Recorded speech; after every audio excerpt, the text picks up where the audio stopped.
Hi, everyone. I just wanted to talk a little bit more about Nelson Mandela again and where his story intersects with one of the interviewees that Curtis Watkins was talking to recently on his sixth state tour.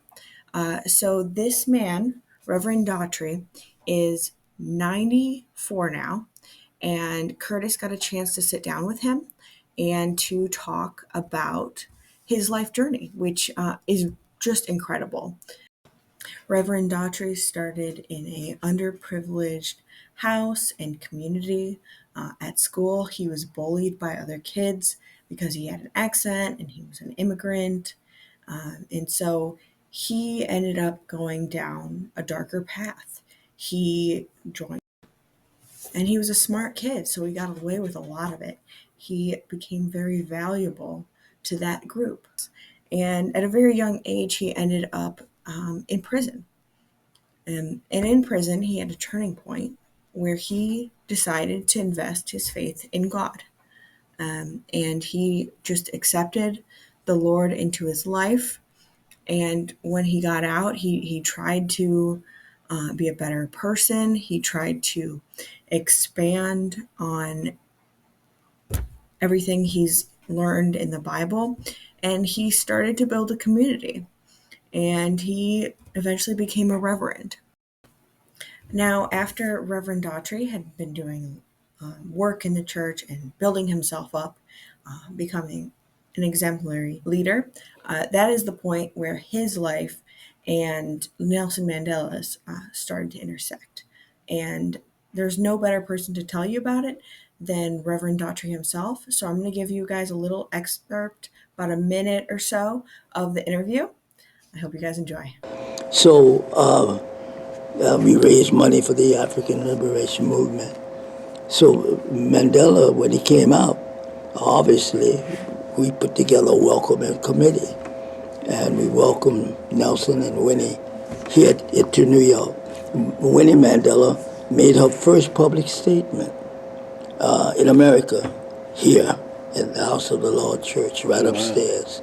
Yeah, first, and then we hosted Nelson through his visit, and really got close when President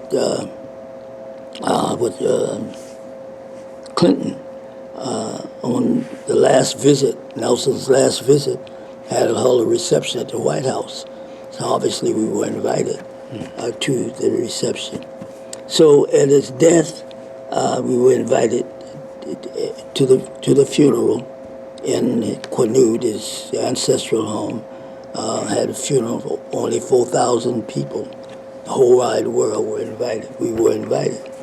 And then we were at the actual funeral. Only 400 people were invited to the actual burial. And there were 17 ministers, and there were only two ministers who participated in the burial who were not South African. And that was Reverend Jesse Jackson and I. Now, that was just a minute or so of an hour long interview, which will be shortened down to about 10 minutes or so for Curtis's video. Reverend Daughtry is just an incredibly well spoken man. Incredible to be able to hear that. What really struck me on listening to his story, having learned what we did last month about Nelson Mandela, Nelson starting as a lawyer in South Africa during the apartheid period, and eventually becoming passionate about the plight of Black people in his country and trying to erase segregation. He, for his protesting, got sentenced to life in prison where he spent decades.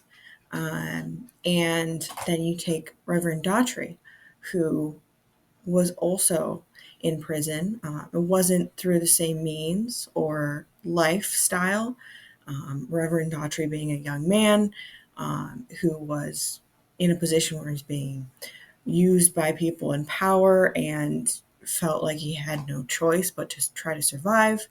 And Nelson try being a little bit older and trying to work for the greater good, they both landed in similar positions. They both spent time in prison.